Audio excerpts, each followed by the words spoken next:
সেই দেশের মাটি মানুষই আমার সবকিছু।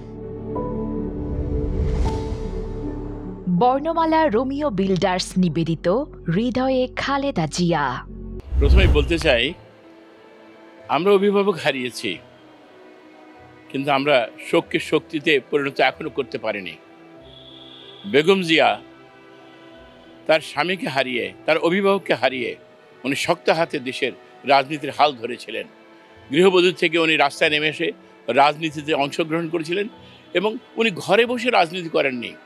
লাখো মানুষের সঙ্গে রাস্তায় নেমে কর্মীদেরকে সংগঠিত করে উনি এরশাদ বিরোধী আন্দোলন করেছেন।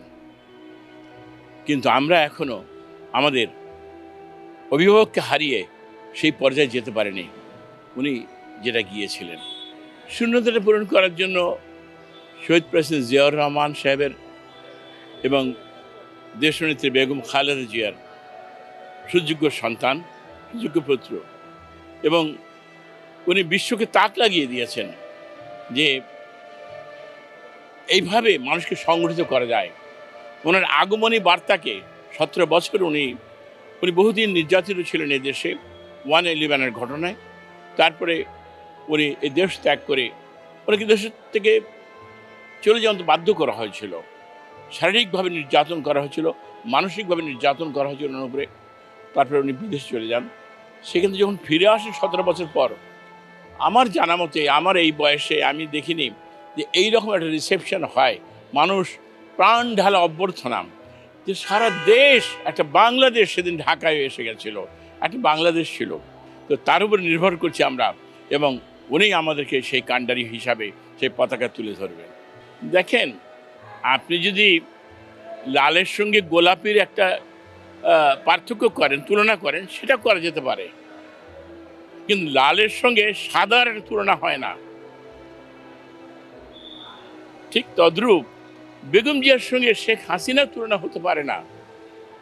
বেগম জিয়া ছিলেন একজন দেশনেত্রী এবং সারা বিশ্ব তাকে চিনেছে, এবং ওনার মৃত্যুর পরে ওনাকে আরও বেশি চিনেছে। উনি ছিলেন শুধু বাংলাদেশ না, Asia, Afro Asia, Latin America সহ সারা পৃথিবীতে একটা আইকন হয়ে দাঁড়িয়েছেন এখন। উনি আপোষ করেননি। আপোষ বলে শব্দ ওনার অভিধানে ওটা ছিল না। উনি কোনোদিন আপোষ করতে শিখেননি এবং আপোষও করেননি। মৃত্যুর আগ পর্যন্ত উনি তাই প্রমাণ করে গিয়েছেন।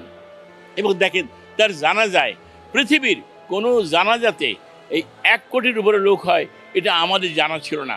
আমরা স্বচক্ষে দেখতেও পারিনি এরকম, যে স্যাটেলাইটের মাধ্যমে সারা পৃথিবী জানান দিয়েছে যে বেগম জিয়ার জানাজা কত বড় হয়েছিল। 1 কোটির উপরে। রয়টার্স বলেছে, আল জাজিরা বলেছে, পিটিআই বলেছে, অনেকে বলেছে, এই কথা স্বীকার করে নিয়েছে।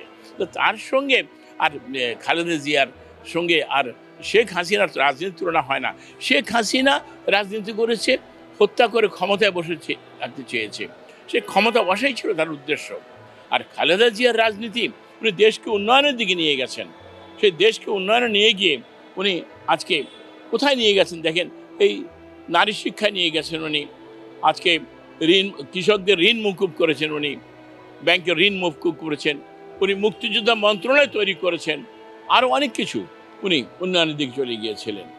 বেগম জিয়া তিনি বুঝতে পেরেছিলেন এদেশের জনগণ তাকে চাচ্ছিল আর সঠিক নেতৃত্বের জন্য। জিয়াউর রহমানের যে নেতৃত্ব, জিয়াউর রহমানকে হারিয়ে দেশ যেমন দিশেহারা হয়ে গিয়েছিল, ঠিক সঠিক একটা নেতৃত্ব চাচ্ছিল। তাই তাকে বিভিন্ন, আমার জানা মতে, এটা আমি অফ দ্য রেকর্ড বলছি, আমার জানা মতে অনেক নেতৃবৃন্দ সেদিন গিয়েছিলেন বেগম জিয়াকে গৃহবধূ থেকে রাজনীতিতে আনার জন্য। তাদের অনুরোধেই বেগম জিয়া সেদিন রাজনীতিতে এসেছিলেন এবং শক্ত করে হাল ধরেছিলেন রাজনীতির সেই ক্রান্তিকালে। উনি তো শুধু বাসায় বসে বা রাজনৈতিক দলে বসে, অফিসে বসে উনি রাজনীতি করেননি। সরাসরি উনি প্রতিদিন রাস্তায় নামতেন। উনি কয়েকবার গ্রেপ্তার হয়েছেন, নির্যাতন হয়েছেন শারীরিকভাবে এবং মানসিকভাবে। তারপরেও উনি হাল ছাড়েননি। উনি প্রতিদিন রাস্তায় যোগাযোগ করেছেন কর্মীদের সঙ্গে, যোগাযোগ করে রাস্তায় নেমে উনি সাহস জুগিয়েছেন কর্মীদের মাঝে। তারপরে না হয় উনি 91 সালের নির্বাচনে উনি অকল্পনীয়, অচিন্তনীয়ভাবে একটা বিজয় লাভ করেছিলেন সেদিন। 91 থেকে 96 তো বলে আমি শেষ করতে পারবো না, আর আমার বয়স হতে মনেও করতে পারবো না। দেখেন, নারী শিক্ষার উনি করেছিলেন। উনি অষ্টম শ্রেণী পর্যন্ত প্রথম ফ্রি করে দিয়েছিলেন, তারপরে দ্বাদশ শ্রেণী পর্যন্ত করেছিলেন।